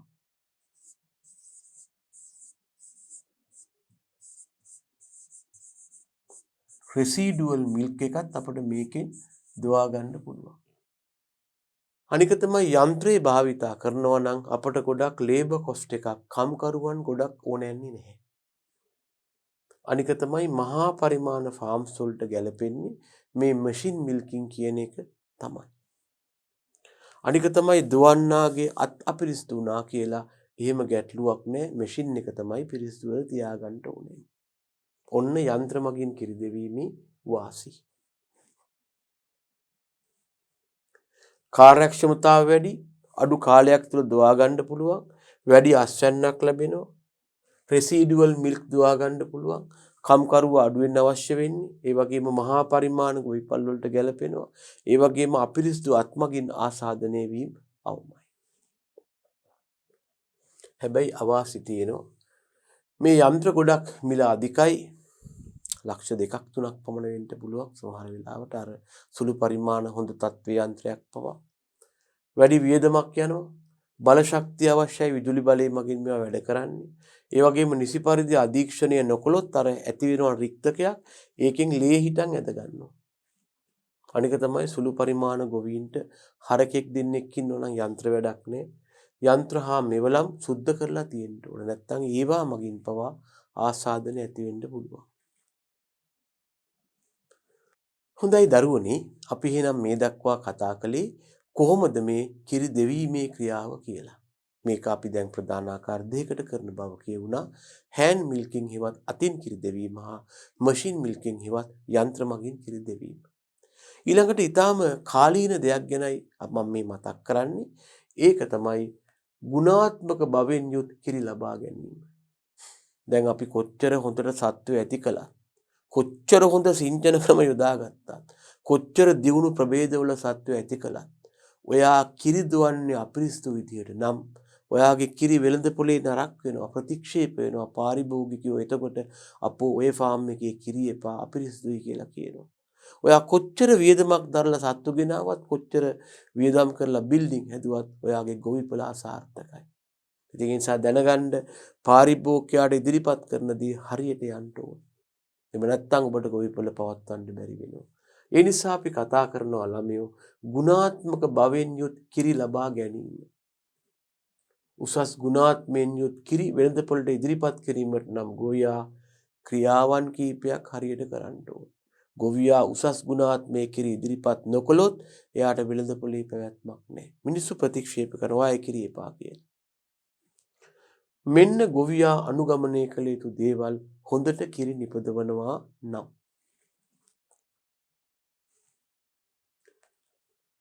කිරි දෙවීමට පෙර බුරුල්ල හා පුඩු පිරිසිදු ජලයෙන් සෝදන්න ඕන.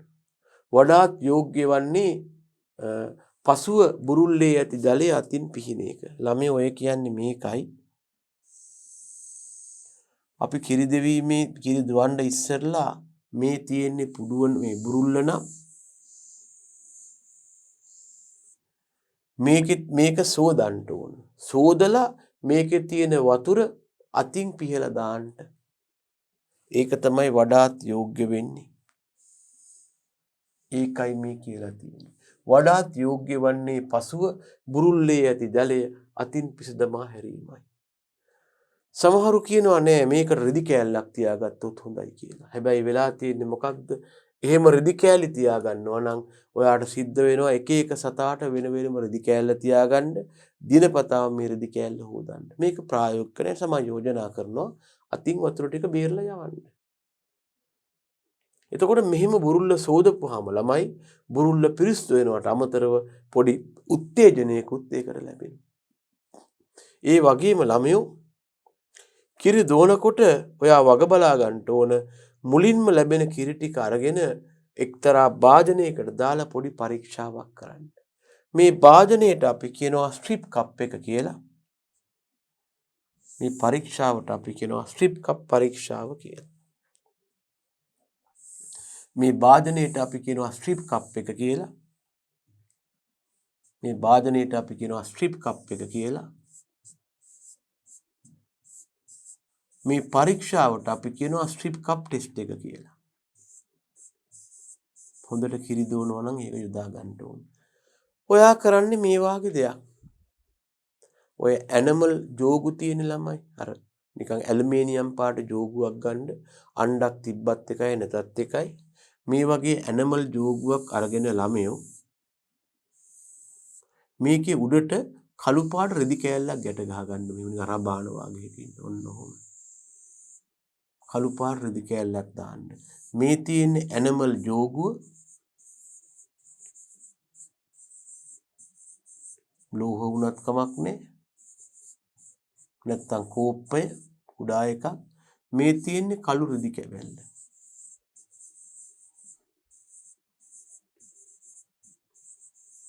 ඔයා කරන්නේ කිරි දුවන්න ඉස්සෙල්ලා සෑම පුඩුවකින්ම කිරි ටිකක් අපි කියනවා කිරි පීරක් කියලා.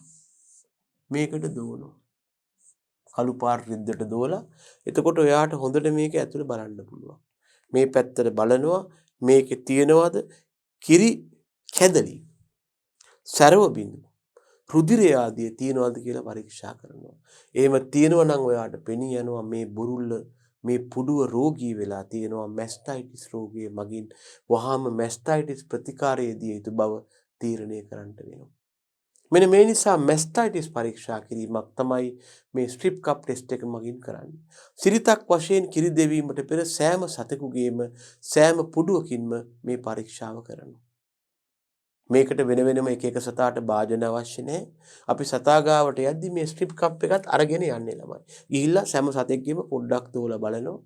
එහෙම නැත්නම් තමයි කිරි දොවන්නේ. දෝලා ඊළඟ සතාටත් ගිහිල්ලා මේ ටෙස්ට් එක කරනවා. දිනේ අවසානයේදී මේ ජොග්ගුව හොදලා කළු පාට රෙදි කෑල්ල හොඳට හොදලා වේලෙන්න දාන එක කළ යුතු වෙනවා. සිද්ධිය පැහැදිලිද? ඒක තමයි මම මේ කතා කළේ. මේ තියෙන්නේ ඒ රූපේම තමයි කළු රෙදි කඩක් දාලා තියෙනවා කෝප්පයක් තියෙනවා.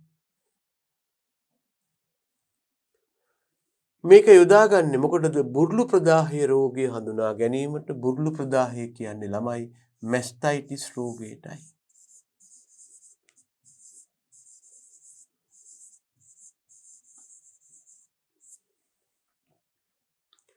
කිරිබිඳු කිහිපයක් කළු පැහැති රෙදි කැබැල්ලට දෙවූ විට කැටිති වර්ණවත් ලබ රුධිර බිඳු හෝ සැරව පවතී නම් එම පුඩුව රෝගී වී ඇත. මොකද්ද රෝගය? මැස්ටයිටිස් වලින්.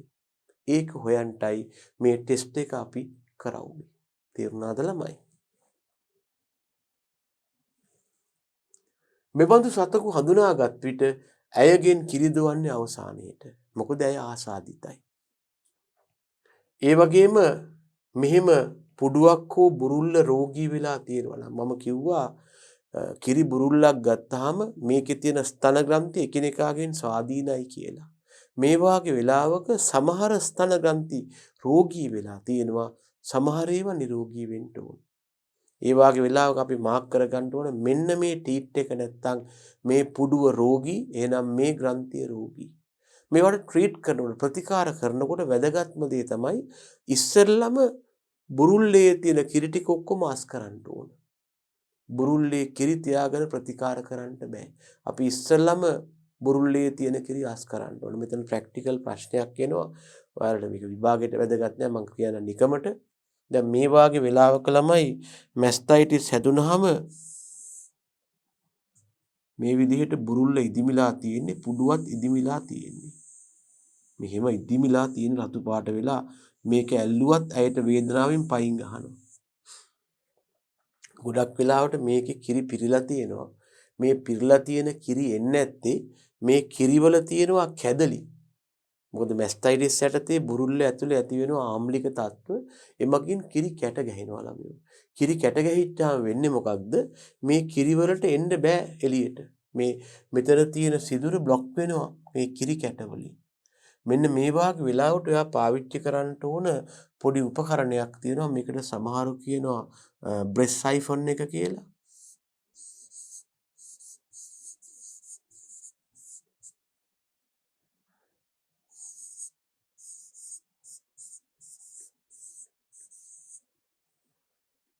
මේ යටතේ අපිට පුළුවන් මෙන්න මේ වාගේ සියුම් සිදුරක් තියෙන ඔය වාගේ පොඩි කෝත් කේතු හැඩ ව්‍යුහයක් තියෙනවා. මේක ඇතුලේ නාලාකාරයි. මෙන්න මේ සිදුර හිමීට මේකද අමාරුයි. ඉතින් බුරුල්ලේ පුඩුවට ඇතුල් කරන්න ඕන. මෙතනින් ඔහොම. ඇතුල් කරපුවාම අර රොඩු නැත්තම් අම්ල වලින් කැදලි වලින් બ્લોක් වෙච්ච එක වැළක්විලා මේක දිගේ ආසාදිත කිරි එළියට ගලාගෙන එනවා. කොහොම හරි ට්‍රීට් ප්‍රතිකාර කරන්න ඉස්සෙල්ලා මේකේ තියෙන කිරි ටික අයින් කරන්න ඕනේ. කිරි තියාගෙන ප්‍රතිකාර කරලා හරියන්නේ නැහැ. ඒකට මේ උපකරණය පාවිච්චි කරන්න. මම නිකන් කිව්වේ ඒක අපේ සිලබස් එකෙත් නෑ. මම නිකන් බාහිර දෙයක් කිව්වේ මේ කිරි අයින් කරන සමහර ලාවට ගොවියෝ අහන ප්‍රශ්නයක් තමයි කොහොමද මේ දරුණු නැත්තම් මේ පීඩාවක් තියෙන සතාගේ බුරුල්ලේ තියෙන කිරි අයින් කරන්නේ කියලා. එතකොට මේක දාපුවාම කිරි ටික හොෝ ගාලා ගලාගෙන එනවා. නැතුව මේක අතින් ට්‍රීට් එක කරලා නිකන් එළදෙන මරහඬ දීලා පයනුත් ගහයි. මොකද මේක ඉදිමිලානේ තියෙන්නේ. මම ඉන්ෆෙක්ට් වෙලානේ තියෙන්නේ. රයිට්.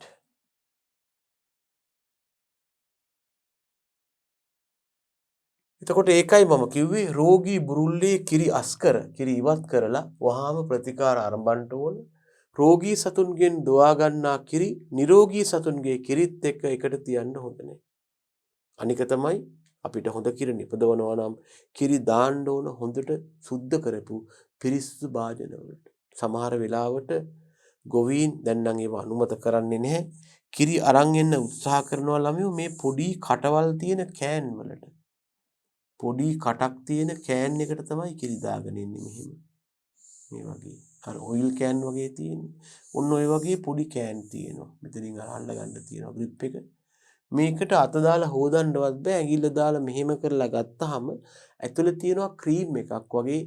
සමහරව කියනවා බැක්ටීරියෝ ෆිල්ම් එකක් මේ තියෙන්නේ. බැක්ටීරියා ඉන්න පටලයක් තියෙනවා. ඉතින් කොච්චර හොඳ කිරි මේ කෑන් එකට දැම්මත් නරක වෙනවා. ඒ නිසා ගන්න භාජන හොඳට අත දාලා හොදන්න පුළුවන් වෙන්න ඕන. ඒ වගේම ඉතා පිරිසිදුව තියෙන්න ඕන. දෝන භාජනයි ගබඩා කරන භාජනයි දෙකම.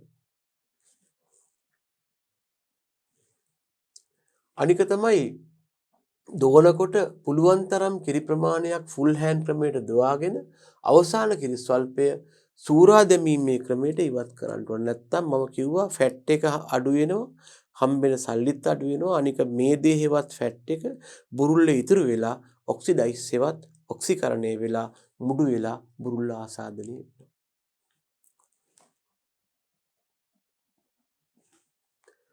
ඒ වගේම ළමයෝ කිරි දෙව්වට පස්සේ පුඩු ඇලිය හරහා විෂ බීජ ඇතුල් වෙන්න පුළුවන්. දැන් පුඩුවක තියෙනවා ළමයෝ අර අපි කිව්ව ස්ට්‍රීක් කැනල් එකක් හෙවත් පුඩු ඇලිය කියලා එකක්. මේ විදිහට. මේක හරහා විෂ බීජ යන්න පුළුවන්. ඒ හන්ද දෙව්වාට පස්සේ කරන්නේ මොකක්ද? මේ පුඩුව අරගෙන විෂ බීජ නාශකයක ගිල්වන්න ඕන. මෙහෙම අරගෙන. මේක කිසියම් විෂ බීජ නාශක භාජනයක ගිල්ලපුවාම මේකේ තියෙන බැක්ටීරියා මැරෙනවා. සුළු පරිමාණව මේ වගේ විෂ බීජ නාශකයක් හදාගන්නේ මෙහෙමයි. පොඩි අඬු කෝප්පයක් ගන්න, තේ බොන කෝප්පයක් හොඳටම ඇති. අඬුව තියෙන හන්ද වැඩේ ලේසි. මේ වගේ තේ කෝප්පයක් අරගෙන මේකට විනාකිරි ඒ ප්‍රමාණයම වතුර දාලා කලත්ත ගන්න. මෙන්න ඔයා හැදුවා විෂ බීජනාශක ද්‍රාවණය. කිරි දෝලා ඉවර වුණාම සෑම පුඩුවකටම ඔහොම කරලා මේක පොඩ්ඩක් ගිල්ලුවා ගත්තා. එතකොට මොකද වෙන්නේ? විෂ බීජ මැරෙනවා. එතකොට දැනගන්න විනාකිරි වෙනුවට ෆෝමික් ඇසිඩ් දාන්නත් පුළුවන් තනුක කරලා. කඩේ ගණ්ඩක් තියෙනවා මේකට හිබිටේන් කියලා රසායනික වර්ගයක් කඩෙන් ගණ්ඩත් පුළුවන් සල්ලි දීලා. එහෙම නැත්නම් පැටියාට කිරි උරා බොන්න සලස්වන්න දෙව්වට පස්සේ. දැනගන්න පැටියාගේ කේටේ තියෙන ටයිලින් වලටත් මේ පුඩුව සීල් වෙලා විෂ බීජ වලට ඇතුල් වෙන්න බැරි වෙනවා. ඒ වෙනුවට පැටවාට කිරි උරා බීමට සලස්වන්න පුළුවන්. මේ උදේ පැටවාගේ කේටේ මගින් ඇත්තටම කේටේ පවතින ටයිලින් මගින් තමයි වෙන්නේ මේක. පුඩුව සීල් වෙනවා හෙවත් මුද්‍රා තියෙනවා.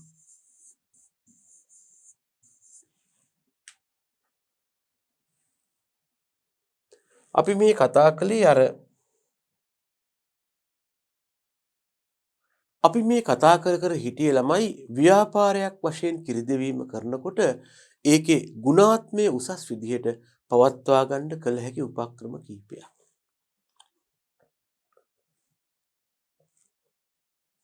මේ කතා කළේ අපි ඒ ගැන තමයි.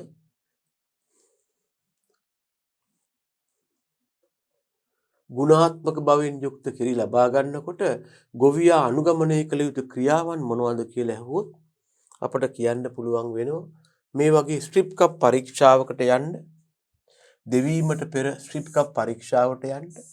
මේ තියෙන ළමයෝ ඒක තමයි. දුවන්න ඉස්සෙල්ලා බුරුල්ල හොදන්න, ඊළඟට ජලය අතින් පිහදාන්න, රෙදි කෑලි පාවිච්චි කරනවා වෙනමනම තියාගන්න, තුන්වෙනුව ස්ට්‍රිප් කප් පරීක්ෂාව කරන්න. මේ තියෙන ස්ට්‍රිප් කප් එක. ඒ වගේම මේ තියෙන ඒ ගැන තමයි. ඒ වගේම හොඳින් පිරිසිදු කරපු බඳුන් වලට විතරක් කිරි දුවන්න. ඒ වගේම පුළුවන් තරම් කිරි ෆුල් හෑන්ඩ් මිල්කින් හෙවත් මුළුවත් ක්‍රමයට දුවා ගන්න. බැරිම කිරි ස්වල්පේ විතරක් සූරා දෙවීමෙන් ඉවත් කරන්න. ඒ වගේම කිරි දෙව්වාට පස්සේ විෂ බීජ ඇතුල් වෙන එක වළක්වන්න. තනුක විනාකිරි හෝ ෆෝමික් අම්ල ද්‍රාවණයක හෝ වාණිජ මිශ්‍රණයක පුඩුව ගිල්වන්න. ওই ටික තමයි අපි දැනගන්න ඕන හොඳට කිරි නිෂ්පාදනය කරනකොට.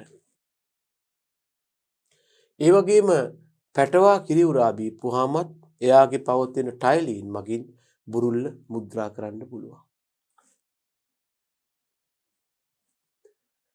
ඊළඟට අපට වැදගත් වෙන පොඩි මාතෘකාවක් තියෙනවා. ඒකට අපි කියනවා සෞඛ්‍ය ආරක්ෂිතව කිරි දෙවීම. දැනගන්න කිරි නිෂ්පාදනය හෝ කිරි දෙවීමේ පියවරවලදී ඒක ආසාදනයන්ට හෝ අපිරිසිදු වීම වලට ලක්වීම වළක්වා කිරි දෙවීමට කියනවා අපි සෞඛ්‍ය ආරක්ෂිත කිරි දෙවීම කියලා. සෞඛ්‍ය ආරක්ෂිත කිරි දෙවීම කියන්නේ ඒ අනුව කිරි දෙවීමේ පියවර තුලදී ඒක ආසාදනයන්ට නැත්නම් අපිරිසිදු වීම වලට ලක්වෙන එක වළක්වලා කිරි දුවා ගන්න එකයි.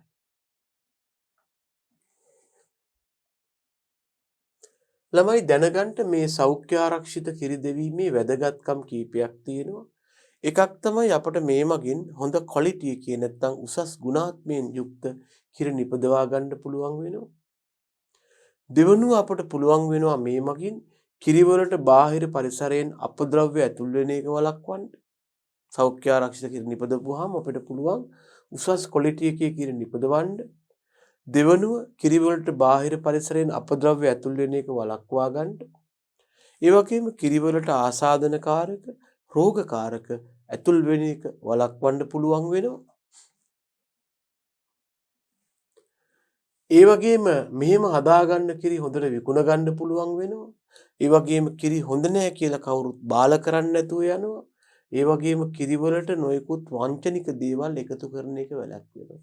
ළමයෝ දැනගන්න සමහරු කිරිවලට විවිධ වංචනික ද්‍රව්‍ය එකතු කරනවා මේ කිරිවල මීටරය වැඩි කරන්න කියලා. නැත්නම් ඒකේ තියෙන වටිනාකම ප්‍රමාණය වැඩි කරන්න කියලා. බොහොම සරලව දාන දෙයක් තමයි ජලය. වතුර එකතු කරනවා සමහරු. සමහරු මීටරය වැඩි වෙන්න කියලා ලුණු දානවා. සමහරු පාන් පිටි කලවම් කරනවා.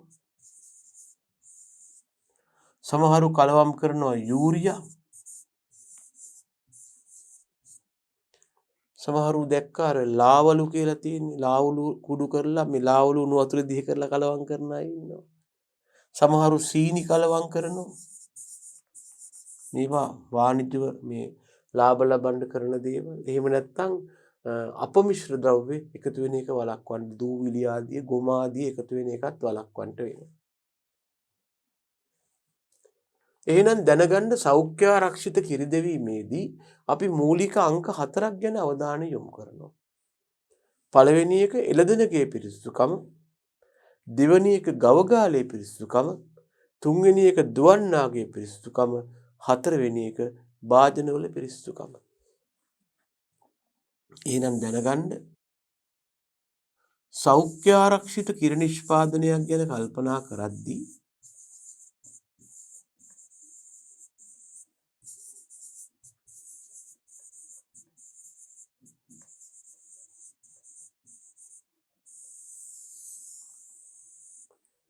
මේ මලේ තියෙන ප්‍රධාන පෙති 4ක්. එළදෙනගේ පිරිසිදු බව එක පෙත්තක්. ගවගාලේ පිරිසිදු බව තව පෙත්තක්.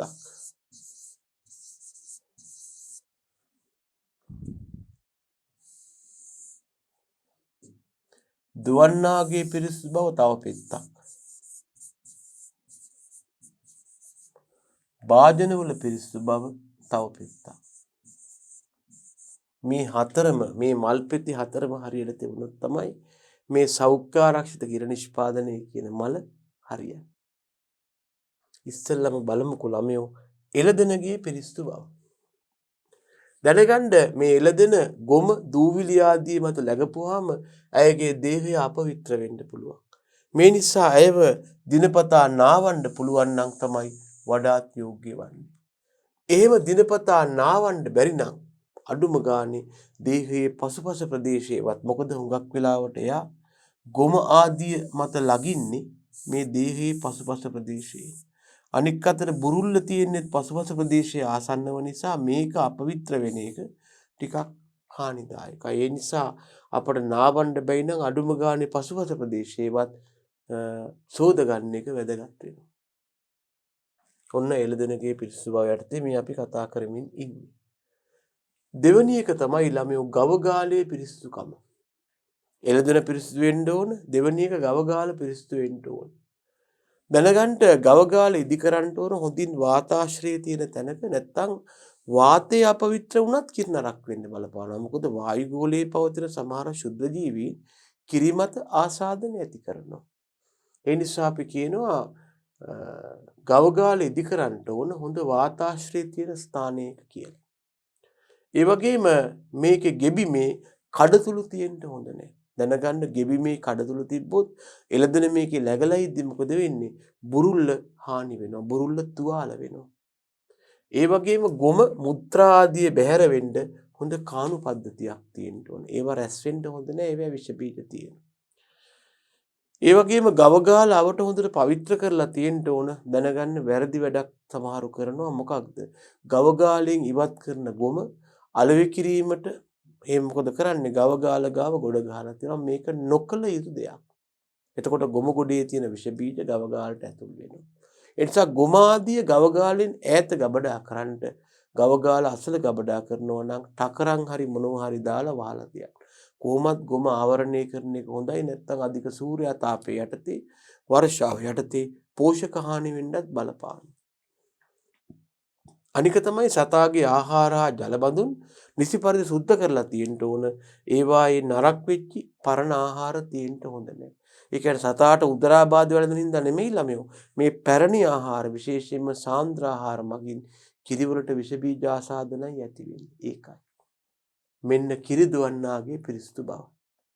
මුලින්ම දැනගන්න එයාගේ දෑත් හා නියපොතු පිරිසිදුව තියෙනවා. ඇත්තම කිව්වොත් නියපොතු කොටට කබලා තියෙන්න ඕන. පවලා තියෙන්න බෑ. අත්වල තුවාල තියෙන්න බෑ ළමයෝ. තුවාල තියෙන්න බෑ වාගෙම තුවාලවල වෙලුම් පටි තියෙන්නත් බෑ. තුවාල තිබුණාම ප්‍රශ්න දෙකක් තියෙනවා. එකක් තමයි මේ තුවාල ඇතුලේ ඉන්න විෂ බීජ කිරිවලට යනවා. අනික කිරිවල යම් විෂ බීජයක් තුවාලෙට ආවොත් තුවාලෙටත් ඒක අහිත කරනවා. ඒ නිසා තුවාල තියෙනවා නම් කිරි දෙවීම නොකළ යුතුයි. අනික තමයි කිරි දොවන්න ඉස්සෙල්ලා හොඳට අත් දෙකේ සබන් ආදී ගාලා පිරිසිදු කරගන්න ඕන. ඒ වගේම පිරිසිදු ඇඳුම් ඇඳලා ඉන්න ඕන. හිස් වැස්මක් තියෙනවා නැත්නම් කොණ්ඩ ආදී කිරි භාජනෙට වැටෙන්න පුළුවන්. අනික තමයි කිරි දෙවීම කරනකොට අතේ තියෙන දහදිය මොකද මේක ටිකක් වෙහෙසකර ක්‍රියාවක් භාජනයට වැටෙන එක වළක්වන්න ඕන. ඉතා හොඳ පුරුද්දක් තියෙනවා ලොකු සත්ත්ව ෆාම් එකක නම් එක සතෙක්ගේ කිරි දෝලා අනික් සතා ගාවට යන්න ඉස්සෙල්ලා අත් දෙක සබන් දාලා සෝදා ගැනීමයි අනුමත කරන්නේ. ඔය අපි කතා කළේ දුවන්නාගේ පිරිසිදුකම ගැන. අවසාන වශයෙන් අපට කතා කරන්න පුළුවන් ළමයි මේ කිරි දෙවීමට යොදා ගන්නා භාජනවල තියෙන පිරිසිදුකම ගැන. අවසාන වශයෙන් අපි කතා කරනවා කිරි දෙවීමට යොදා ගන්නා භාජනවල තියෙන පිරිසිදුකම ගැන. දැනගන්න ළමයි මේ සඳහා අර අපි කලින් කිව්වා කුඩා කටවල් තියෙන කෑන් යොදා ගන්න අතවත් දාන්න බෑ. ඒ නිසා යොදා ගන්නේ කට පළල්. විශාල හොඳට මෙහෙම අත දාලා හොදන්න පුළුවන් මට්ටමක තියෙන මේ විදිහට අත දාලා හොඳට හොදන්න පුළුවන් භාජන තමයි යොදාගන්නේ. ඒ වගේම මේවා මේ තහඩු වලින් හදලා තියෙනවා නම් මේවා මේ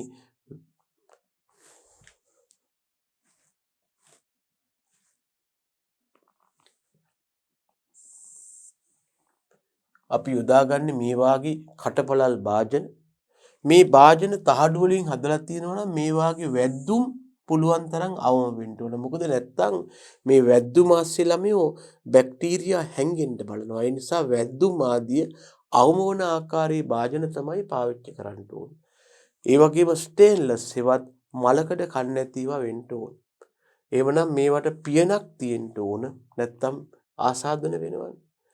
අනික තමයි ළමයෝ පාවිච්චියෙන් පස්සේ මේවා හොඳට සබන් ගාලා හොදලා ලෑල්ලක් උඩ මුණින් අතට හරවලා තියන්න ඕන වේලෙන්න. උඩ බැල්ලෙන් තිබ්බොත් බල්ලෝ ලෙව කනවා. මේක තියන්න හොඳම ළමයෝ මෙන්න මේ වාගේ ඇල ලෑල්ලක් හොයාගන්නකො. ආනතව පවතින ලෑල්ලකයි මේවා මුණින් අතර තැබීම යෝග්‍ය වෙන්නේ මෙහෙම. එහෙම තිබ්බහම තියෙන වාසිය තමයි මුණින් අතර තිබ්බහම ළමයි මේවා වැඩිපුර වතුර එහෙම තිබ්බොත් පහසුවෙන් පහළට ගලාගෙන යනවා. මේ වාගේ ආනත ලෑල්ලක් මත තමයි ළමයි අපි කිරි දෙව්වාට පස්සේ සුද්ධ කරපු භාජන වේලෙන්න තියන්නේ. ලෑල්ලක් මත මුණින් අතට හරවලා නවලා තියෙනවා. ඒ වගේම ඔන්න ඔය විදිහට අපි පිරිසිදු කිරි නිෂ්පාදනය කරන්නේ සෞඛ්‍ය ආරක්ෂිතව කිරි නිපදවන්නේ. මේදී නිකමට දැනගන්න මේ කිරිවල ගුණාත්මේ බාල වෙන්න ප්‍රධාන හේතු කීපයක් තියෙනවා. අපි කොච්චර කිව්වත් කිරිවල ගුණාත්මේ ක්වොලිටි එක පහළ යන්න හේතු කීපයක් තියෙනවා. එකක් තමයි ළමයෝ කිරි දොවද්දි හසුරවද්දි අපි හරි සෞඛ්‍ය ආරක්ෂිත ක්‍රම අනුගමනය කළේ නෑ. අපිරිසිදු භාජන, අපිරිසිදු ගවගාල, අපිරිසිදු පුද්ගලය, අපිරිසිදු එළදෙන. එහෙම නැත්නම් එළදෙනට රෝග ඇති වෙලා තියෙනවා. උදාහරණ මැස්ටයිටිස්. ඒක ඇඟ ඇතුලේ තියෙන රෝගයක් කොච්චර කළත් බැක්ටීරියා මගින් කිරි අපවිත්‍ර වෙනවා. අපට ඒක පාලනය කරන්න බෑ 100%. ඒ වගේම ළමයෝ සමහර උදවිය අයිතු ලාභ ලැබීමට කිරිවලට විවිධ රසායන ද්‍රව්‍ය මිශ්‍ර කරනවා. ඒ මගින් ගුණාත්මය පහළ යාමක් සිද්ධ වෙනවා. මෙන්න ළමයි කිරිවලට මිශ්‍ර කළ හැකි ද්‍රව්‍ය. දැනගන්න මේවා මිශ්‍ර කරලාද කියලා හොයන්න අපි කරන්නේ මොකක්ද? කිරි මධ්‍යස්ථානයට ගියාම මේ වාගේ ද්‍රව්‍ය මිශ්‍ර කරලා නම් මොනවද අපි කිව්වා? පොල් කිරි, පාම් පිටි, යූරියා, එහෙම නැත්නම් අර ලාවලු කුඩු කරලා වතුරේ දිය කරලා සීනි ඔය වාගේ දේවල් කලවම් කරලා තියෙනවා. ඕවා කිරි අලෙවි මධ්‍යස්ථානට ගියාම සමහරුන්ගේ පරීක්ෂා කරලා බලලයි මිලදී ගන්න. ඒක නොකළ යුතු ක්‍රියාවක්. අනික තමයි කිරි එකතු කිරීමේ මධ්‍යස්ථානට කිරි අරන් ගියාම මුදල් ගෙවන්න ඉස්සෙල්ලා ටෙස්ට් කීපයක් කරනවා. ඒක දැනගන්න. එකක් තමයි කිරිවල මේද ප්‍රතිශතය මනිනවා ගර්භ පරීක්ෂාව මගින්. ඔය ජෛව පද්ධති තාක්ෂණයට දරුවෝ මේක කරනවත් ඇති. මීට අමතරව විශිෂ්ට ගුරුත්වය මනිනවා සාපේක්ෂ ඝනත්වය ලැක්ටෝමීටරය මගින්. තුන්වෙනිව සමීකරණයක් මගින් මේද නොවන ඝන ද්‍රව්‍ය ප්‍රමාණය හොයා ගන්නවා. ඒ කියන්නේ කිරිවලට මුදල් ගෙවනකොට මධ්‍යස්ථානයේ මේද ප්‍රතිශතය හොයනවා.